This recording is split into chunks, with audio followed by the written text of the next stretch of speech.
ನಮಸ್ಕಾರ ವೀಕ್ಷಕರೇ, ನಾನು ನಿಮ್ಮ ಮಂಜುನಾಥ್ ಅಡ್ವೊಕೇಟ್ ಮಾತಾಡ್ತಾ ಇರೋದು.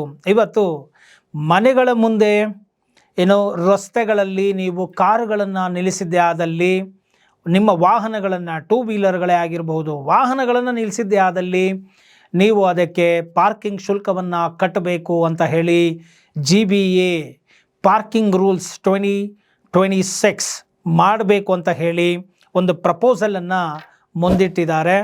ಅದು ಇನ್ನೂ ಕಾನೂನಾಗಿಲ್ಲ, ತಕ್ಷಣಕ್ಕೆ ಅದನ್ನು ಜಾರಿ ಮಾಡಲಿಕ್ಕೆ ಬರೋದಿಲ್ಲ. ಇದಕ್ಕೆ ಏನಾದರೂ ತಕರಾರುಗಳು ಇದ್ದರೆ ಸಾರ್ವಜನಿಕರು ಸಲ್ಲಿಸಬಹುದು ಅಂತ ಕೂಡ ಹೇಳಿದ್ದಾರೆ. ನೋಡಿ, ಇದು ಇನ್ನು ಡ್ರಾಫ್ಟ್ ಪ್ರಪೋಸಲ್ ಆಗಿರೋದ್ರಿಂದ ಸಾರ್ವಜನಿಕರುಗಳು ತಮ್ಮದೇ ಆದಂತಹ ಅಭಿಪ್ರಾಯಗಳನ್ನು ಕಾಮೆಂಟ್ ಮುಖಾಂತರ ತಿಳಿಸಬಹುದು. ಈ ವಿಡಿಯೋವನ್ನು ಪೂರ್ತಿ ನೋಡಿದ ನಂತರ ಹಾಗೂ ತಕರಾರುಗಳು ಸಲ್ಲಿಸಬಹುದಾಗಿದೆ. ಈಗ ನೋಡಿ, ಲೇಔಟ್ ಕಾನ್ಸೆಪ್ಟ್ ಬರೋದಕ್ಕಿಂತ ಮುನ್ನ ಏನಾಗ್ತಾ ಇತ್ತು, ಸಣ್ಣ ಪುಟ್ಟ ಸೈಟ್ಗಳಿದ್ದರೆ ಅಂತಹ ಸಂದರ್ಭಗಳಲ್ಲೆಲ್ಲ ಇಂಡಿಪೆಂಡೆಂಟ್ ಆಗಿ ಮನೆಗಳನ್ನು ಅವರು ಕಟ್ಕೊಂಡ್ಬಿಡ್ತಾಯಿದ್ರು. ಆ ಮನೆಗಳನ್ನು ಕಟ್ಟಿರುವಂತಹ ಹಳೆಯ ಮನೆಗಳು, ಉದಾಹರಣೆಗೆ ಈಗ ಒಂದು 50 ವರ್ಷದ ಹಿಂದೆ ಇದ್ದಂತಹ ಹಳೆಯ ಮನೆಗಳು, ಆಗ ಈ ಕಾರು ಅನ್ನೋದು ಎಸೆನ್ಷಿಯಲ್ ಪ್ರಾಡಕ್ಟ್ ಆಗಿರಲಿಲ್ಲ, ಅದು ಲೆಕ್ಸುರಿ ಸೆಗ್ಮೆಂಟಲ್ಲಿ ಬರ್ತಾಯಿತ್ತು. ಎಲ್ಲರ ಬಳಿಯೂ ಕಾರು ಇರ್ತಾ ಇರಲಿಲ್ಲ. ಅಂತಹ ಸಂದರ್ಭಗಳಲ್ಲಿ ಕಾರು ಮತ್ತು ಕಾರ್ ಗ್ಯಾರೇಜ್ ಅಂತ ಆಗಲಿ, ಪಾರ್ಕಿಂಗ್ ಏರಿಯಾ ಅಂತ ಆಗಲಿ, ಬಿಲ್ಡಿಂಗ್ ಪ್ಲ್ಯಾನ್ ಅಪ್ರೂವಲ್ ಸಂದರ್ಭಗಳಲ್ಲಿ ಇರ್ತಾ ಇರಲಿಲ್ಲ. ಆಗ ಇಂಡಿಪೆಂಡೆಂಟಾಗಿ ಮನೆಗಳನ್ನು ಕಟ್ಕೊಳ್ತಾ ಇದ್ರು. ಆಗ ವಿತೌಟ್ ಕಾರ್ ಪಾರ್ಕಿಂಗ್ ಜಾಗವನ್ನು ತೋರಿಸಿದ ಮೇಲೆ BBMPನವರು ಸ್ಥಳೀಯ ಇಲಾಖೆ ಆ ಬಿಲ್ಡಿಂಗ್ ಪ್ಲ್ಯಾನ್ ಅಪ್ರೂವಲ್ನ ಕೊಟ್ಟಿದ್ದಾರೆ, ಪಾಸ್ ಮಾಡಿದ್ದಾರೆ. ಅದ್ರ ಪ್ರಕಾರವಾಗಿ ಅವರು ಕಟ್ಕೊಂಡಿದ್ದಾರೆ. ಈಗ ಬಿಲ್ಡಿಂಗುನಲ್ಲಿ ಪಾರ್ಕಿಂಗ್ ಜಾಗವನ್ನು ಬಿಡದೇ ಇದ್ದಂಥವ್ರು ಏನು ಮಾಡ್ತಾಯಿದ್ರು, ಮನೆ ಮುಂದೆ ನಿಲ್ಲಿಸ್ಕೊಳ್ತಾ ಇದ್ರು. ಸೊ ಈಗೇನಾಗೋಯಿತು, ಅಪಾರ್ಟ್ಮೆಂಟು ಲೇಔಟ್ ಕಾನ್ಸೆಪ್ಟ್ಗಳು ಬಂದ ಮೇಲೆ ಈಗ ಈ ಕೆಳಗಡೆ ಸ್ಟಿಲ್ಟ್ ಫ್ಲೋರು ಅಥವಾ ಬೇಸ್ಮೆಂಟ್ ಫ್ಲೋರಲ್ಲಿ ಪಾರ್ಕಿಂಗ್ ಏರಿಯಾ ಅಂತ ಇರಬೇಕು, ಇಷ್ಟು ಡೈಮೆನ್ಷನ್ಗೆ ಇಷ್ಟು ಫ್ಲ್ಯಾಟ್ನ ಕಟ್ಟಬೇಕು, ಇಷ್ಟು ಕಾರ್ ಪಾರ್ಕಿಂಗ್ ಸ್ಪೇಸ್ನ ಒಳಗಡೆ ಬಿಟ್ಕೋಬೇಕು ಅಂತ ಹೇಳಿ ಇವಾಗ ಮಾಡ್ತಾ ಇದ್ದಾರೆ. ಹಾಗೆ ಮಾಡಿರುವಂತಹ ಎಲ್ಲ ಅಪಾರ್ಟ್ಮೆಂಟ್ಗಳು, ಲೇಔಟ್ಗಳು, ರಸ್ತೆಗಳಲ್ಲಿ ಖಂಡಿತವಾಗಿ ವಾಹನಗಳನ್ನು ನಿಲ್ಲಿಸಬಾರ್ದು ಅಂತಲೇ ನಾನು ಹೇಳ್ತೇನೆ. ಅಂದರೆ 50% ಯಾವಾಗ ಈ ಒಂದು ಲೇಔಟ್ ಕಾನ್ಸೆಪ್ಟು, ಅಪಾರ್ಟ್ಮೆಂಟ್ ಕಾನ್ಸೆಪ್ಟು ಬಂತೋ ಅವರಿಗೆ ಇಷ್ಟು ಬಿಲ್ಡಿಂಗ್ ರೂಲ್ಸ್ ಆ್ಯಂಡ್ ರೆಗ್ಯುಲೇಷನ್ಸ್ ಅಥವಾ ಲೇಔಟ್ ರೂಲ್ಸ್ ಆ್ಯಂಡ್ ರೆಗ್ಯುಲೇಷನ್ಸ್ ಅಂತ ಬಂತೋ, ಬಿಲ್ಡಿಂಗ್ ಪ್ಲ್ಯಾನ್ ಅಪ್ರೂವಲಲ್ಲೇ ಕಾರ್ ಪಾರ್ಕಿಂಗನ್ನು ತೋರಿಸ್ಬೇಕು ಅನ್ನೋ ಕಾನ್ಸೆಪ್ಟು ಪರಿಕಲ್ಪನೆ ಬಂತು.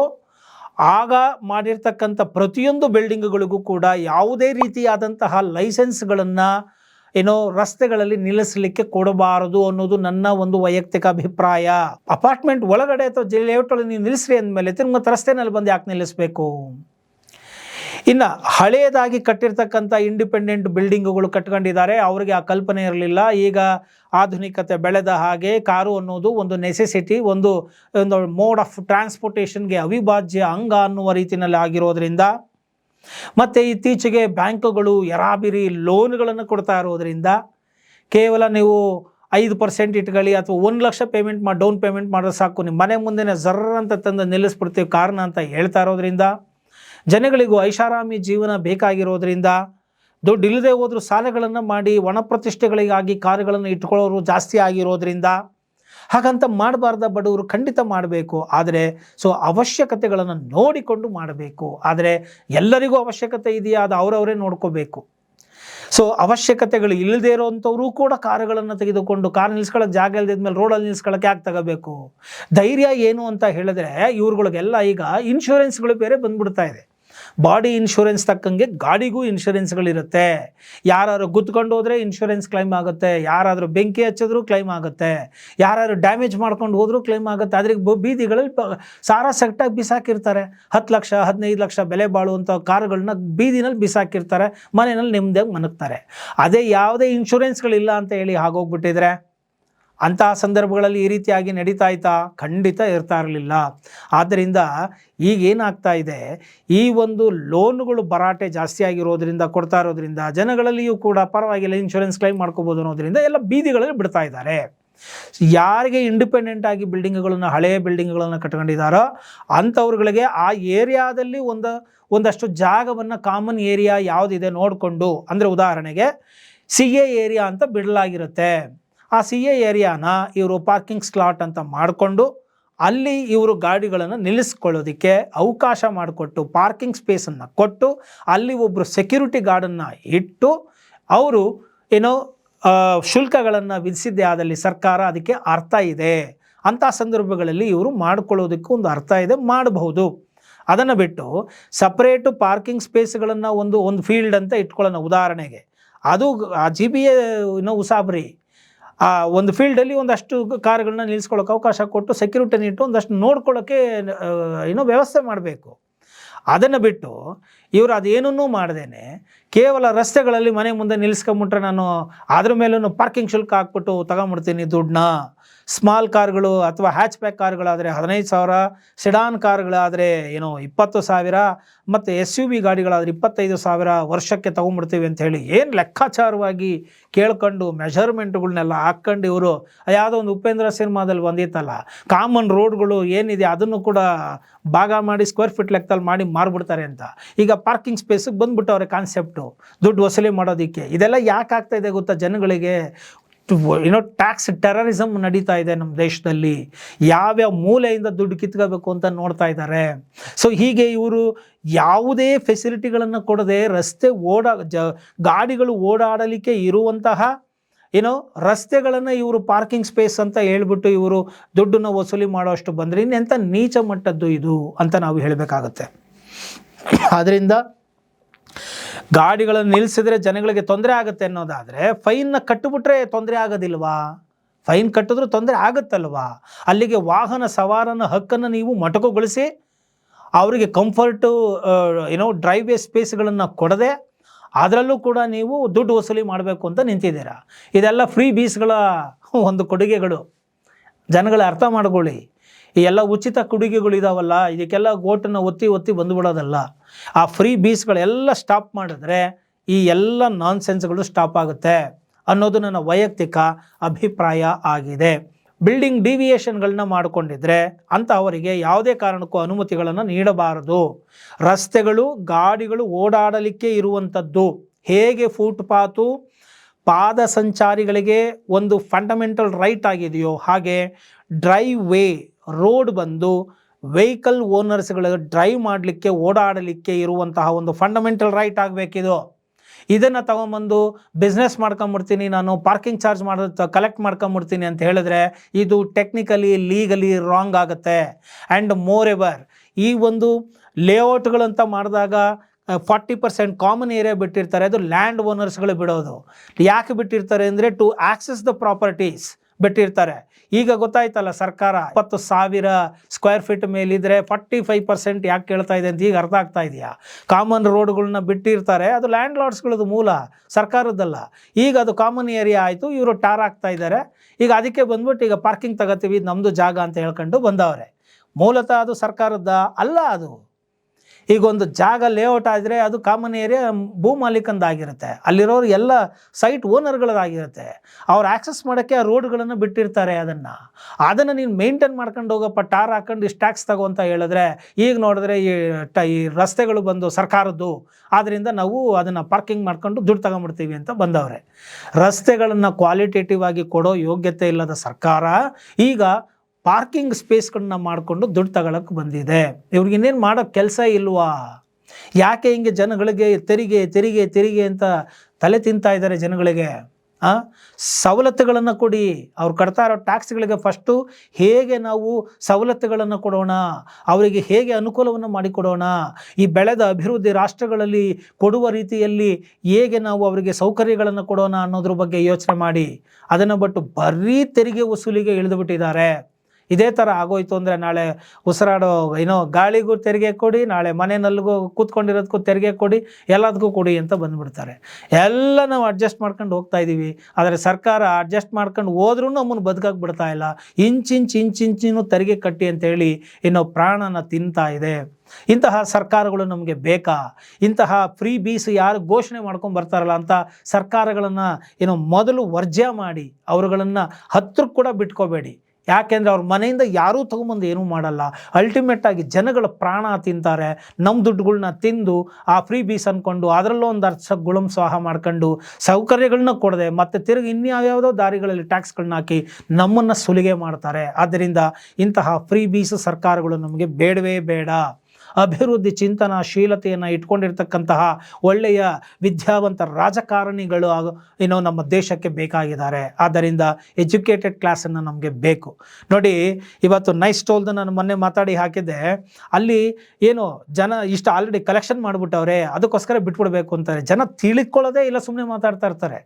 30 ವರ್ಷ ಅಂತ ಕಾಂಟ್ರಾಕ್ಟ್ ಮಾಡಿಕೊಟ್ಟ ಮೇಲೆ irrespective of the collection of the business volume ಎಷ್ಟು ಕಲೆಕ್ಷನ್ ಆಗುತ್ತೆ ಅನ್ನೋದು ಮೆಟೀರಿಯಲ್ಲೇ ಅಲ್ಲ, ಅಲ್ಲಿ ಕಾಂಟ್ರಾಕ್ಟ್ ಬೈಂಡಿಂಗ್ ಬರುತ್ತೆ. ಈ ಕಾಂಟ್ರಾಕ್ಟನ್ನು ಮಾಡಿಕೊಟ್ಟವ್ರು ಯಾರು? ರಾಜಕಾರಣಿಗಳು. ಕಿಕ್ ಬ್ಯಾಕುಗಳು ಇನ್ನೇನೋ ತಗೊಂಡು ಇವ್ರುಗಳು ಮಾಡಿಕೊಟ್ಟು ಬಿಡೋದು. 30 ವರ್ಷದವರೆಗೂ ಅವನು ಹಾಕಿರೋ ಬಂಡವಾಳಕ್ಕೆ ಅವ್ರು ತಗೋತಾರೆ. ಇದು ಕಾನೂನು ಹೇಳಿದ್ರೆ ತಿರುಗಿ ಮತ್ತಕ್ಕೆ ನಾನ್ ಸೆನ್ಸ್ ಕಾಮೆಂಟ್ಗಳು ಬೇರೆ ಮಾಡ್ತಾರೆ. ನೀವು ಅವ್ರ ಲಾಯರ, ಅವ್ರು ಇಟ್ಟಿರೋ ಲಾಯರ ಅಂಥೇಳಿ ಜನಗಳಿಗೆ ಎಜುಕೇಟ್ ಮಾಡುವಂಥವ್ರು ಮತ್ತು ಕಾನೂನು ಏನಿದೆ ಅದನ್ನು ಹೇಳಿದಾಗ ಅದನ್ನು ಅರ್ಥ ಮಾಡ್ಕೋಬೇಕು. ಅದನ್ನು ಬಿಟ್ಬಿಟ್ಟು ಯಾರು ರಾಜಕೀಯಗಳನ್ನ ಮಾತಾಡ್ತಾರೋ, ಸತ್ಯಾಂಶಗಳನ್ನು ಹೇಳೋದಿಲ್ವೋ, ಕೋರ್ಟ್ ಹೇಳಿರೋದು ಸರ್ಕಾರ ಇದನ್ನು ರೈತರುಗಳು ಭೂಮಿನ ವಾಪಸ್ ಕೊಡಿ ಅಂತ ಹೇಳಿ ಸರ್ಕಾರಕ್ಕೆ, ಇವ್ರು ನೋಡಿದ್ರೆ ಟೋಲ್ ಕಲೆಕ್ಷನ್ ಬಗ್ಗೆ ಮಾತಾಡ್ಕೊಂಡು ರಾಜಕೀಯಗಳು ಮಾಡ್ಕೊಂಡು ಕೂತವ್ರೆ. ಸಿರ್ಲಿ, ಜನಗಳಿಗೆ ಬಿಟ್ಟಂಥ ವಿಚಾರ. ಒಬ್ಬರು ವಕೀಲರು ಮಾತಾಡಿದಾಗ ಅವರು ಗೌರವಯುತವಾಗಿ ಅವ್ರು ಏನು ಹೇಳ್ತಾರೆ ಅಂತ ಅರ್ಥ ಮಾಡಿಕೊಂಡು ಮುಂದುವರೆದ್ರೆ ನಿಮಗೆ ನ್ಯಾಯಗಳು ಸಿಗುತ್ತೆ, ಇಲ್ಲಾಂದರೆ ನಿಮ್ಮ ಮನೆ ಬರ. ಸೊ ಇಲ್ಲಿ ನಾನು ಹೇಳಕೊಟ್ಟಿರೋದು, ಇದೇ ತರಹ ಸರ್ಕಾರ ಸುಲಿಗೆಗಳನ್ನು ಮಾಡ್ತಾ ಹೋಗ್ತಾ ಇದ್ದರೆ ತುಂಬ ಕಷ್ಟ ಆಗುತ್ತೆ. ಈ ಒಂದು ಮನೆಗಳನ್ನು ಇಂಡಿಪೆಂಡೆಂಟ್ ಮನೆಗಳಿದ್ದಾವೆ, ರೋಡ್ಗಳಲ್ಲಿ ಇಷ್ಟು ಟ್ರಾಫಿಕ್ ಜಾಸ್ತಿ ಆಗ್ತಾ ಇದೆ, ಪಾರ್ಕಿಂಗ್ ಸ್ಲಾಟ್ಗಳು ಮಾಡ್ಕೊಂಡ್ಬಿಡ್ತಾವ್ರೆ ಅಂತ. ಕೆಲವರಂತೂ ನಾವು ನೋಡ್ತೇವೆ ರೋಡ್ಗಳನ್ನೇ ಪಾರ್ಕಿಂಗ್ ಸ್ಲಾಟ್ಗಳ ಥರ ಟೇಕ್ ಇಟ್ ಫಾರ್ ಗ್ರಾಂಟೆಡ್. ಕೇಳೋರು ಯಾರು ಇಲ್ಲ ಅಂದರೆ ಕ್ಲೀನಾಗಿ ಕಾರ್ ಕವರ್ಗಳನ್ನ ಹಾಕಿ ರೋಡ್ಗಳಲ್ಲಿ ನಿಲ್ಲಿಸ್ಬಿಟ್ಟವ್ರೆ. ಇರೋದು ಇಷ್ಟಾಗಲ್ಲ. ಕೆಲವು ಇಂಟರ್ನಲ್ ರೋಡ್ಗಳು 15 ಅಡಿ ಇರುತ್ತೆ, ಈ ಕಡೆ ಕಾರು ನಿಲ್ಲಿಸಿದ್ರೆ 5 ಅಡಿ ಇರುತ್ತೆ ಜಾಗ. ಏನು ದರಿದ್ರ ವ್ಯವಸ್ಥೆಗಳು ನಮ್ಮಲ್ಲಿ, ಕಾಮನ್ ಸೆನ್ಸ್ಗಳಿಲ್ಲ ಜನಗಳಿಗೆ. ತನಗೆ ಸೌಕರ್ಯ ಇದ್ದರೆ ಕಾರ್ ತಗೊಳ್ಳಿಲ್ಲ ಅಂದರೆ ಯಾಕೆ ತಗೋತೀರಾ? ಯಾಕೆ ರೋಡ್ಗಳನ್ನೆಲ್ಲ ಬ್ಲಾಕ್ ಮಾಡ್ಕೊಂಡು ಕೂತಿದ್ದೀರಾ? ಖಂಡಿತವಾಗಿಯೂ ರೋಡ್ಗಳಲ್ಲಿ ಕಾರುಗಳನ್ನು ನಿಲ್ಲಿಸಬಾರದು. ಇದಕ್ಕೆ ನನ್ನ ವಿರೋಧ ಇದೆ.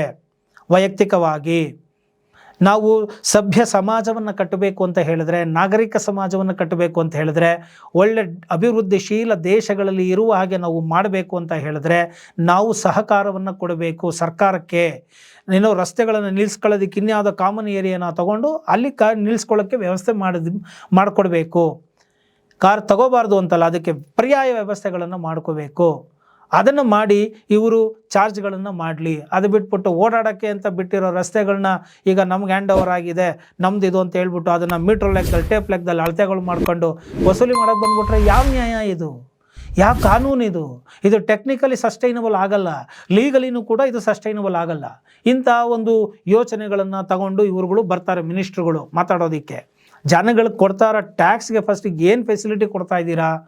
ಜನಗಳಿಗೆ ಒಂದು ಎಜುಕೇಷನ್ ಕೊಡ್ತಾ ಇದ್ದೀರಾ, ಒಂದು ಹೆಲ್ತ್ ಕೊಡ್ತಾ ಇದ್ದೀರಾ, ಒಂದು ಒಳ್ಳೆ ಗಾಳಿ ಶುದ್ಧವಾದ ಎನ್ವಿರಾನ್ಮೆಂಟ್ ಕೊಡ್ತಾ ಇದ್ದೀರಾ, ಒಳ್ಳೆ ರಸ್ತೆ ಕೊಡ್ತಾ ಇದ್ದೀರಾ, ಒಂದು ಲೈಟ್ ಕೊಡ್ತಾ ಇದ್ದೀರಾ, ವ್ಯವಸ್ಥೆ ಏನೂ ಇಲ್ಲ. ಬರೀ ವಸೂಲಿ ಯಾಕೆ ಮಾಡ್ಕೊಂಡು ಕೂತಿದ್ದೀರಾ? ನಾನಿಲ್ಲಿ ಹೇಳೋದಕ್ಕೆ ಇಷ್ಟಪಡ್ತೇನೆ. 50% ಈಗ ಆಲ್ರೆಡಿ ಇಂಡಿಪೆಂಡೆಂಟ್ ಬಿಲ್ಡಿಂಗ್ಗಳು ಏನಿದ್ದಾವೆ ಅವ್ರುಗಳಿಗೆ ಬೇರೆ ಇನ್ನೇನೋ ಒಂದು ಪರ್ಯಾಯ ವ್ಯವಸ್ಥೆಯನ್ನು ಮಾಡಿ, ಅವ್ರುಗಳು ಪಾರ್ಕಿಂಗ್ ನಿಲ್ಲಿಸ್ಕೊಳ್ಳೋಕ್ಕೆ ವ್ಯವಸ್ಥೆ ಮಾಡಿ, ಒಂದು ಸೆಕ್ಯೂರಿಟಿ ಇಟ್ಟು, ನೀವೇನೋ ಒಂದು ಜವಾಬ್ದಾರಿ ತಗೊಂಡ್ರೆ ನೀವು ಅದಕ್ಕೆ ಚಾರ್ಜ್ ಮಾಡಿ. ಈಗ ಆಲ್ರೆಡಿ ಒಂದು ಪ್ಲ್ಯಾನ್ ಅಪ್ರೂವಲ್ಗಳು ಮಾಡ್ಕೊಂಡು, ಲೇಔಟ್ಗಳು ಮಾಡಿಕೊಂಡು ಪಾರ್ಕಿಂಗ್ ಏರಿಯಾನ ನೀವು ಮ್ಯಾಂಡೇಟ್ರಿ ಮಾಡಿದರೆ ಪ್ಲ್ಯಾನಲ್ಲಿ ಅದನ್ನು ಮಾಡಿದರೆ ಅಷ್ಟವರೆಗೂ ಮಾತ್ರ ಮಾಡಲಿ. ವೈಲೇಟ್ ಮಾಡ್ಕೊಂಡು ತಂದು ಬೀದಿನಲ್ಲಿರೋರಿಗೆ ಅವಕಾಶ ಕೊಡಬೇಡಿ. ಯಾಕಂದರೆ ಇದು ಬೇರೆ ಕರೆಕ್ಟಾಗಿ ಕಾನೂನನ್ನು ಪಾಲನೆ ಮಾಡ್ತಾ ಇರ್ತಕ್ಕಂಥ ಲಾ ಅಬೈಡಿಂಗ್ ಸಿಟಿಸನ್ಸ್ಗಳಿಗೆ ನೀವು ಅನ್ಯಾಯ ಮಾಡ್ದಂಗೆ ಆಗುತ್ತೆ.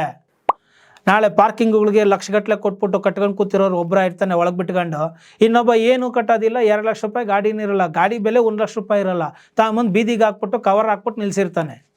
ನಾವು ಇಲ್ಲಿ ದುಡ್ಡು ಕೊಟ್ಟಿರೋರು ಓಡಾಡೋಕ್ಕೆ ಸಮಸ್ಯೆಗಳಾಗ್ತಾ ಇದೆ. ಈ ರೀತಿಯಾಗಿ ಆಗಬಾರ್ದು. ಅದು ನೋಡೋಕ್ಕೂ ಅಸಹ್ಯವಾಗಿರುತ್ತೆ. ಸಿಟಿ ಕ್ಲೀನಾಗಿರೋದಿಲ್ಲ.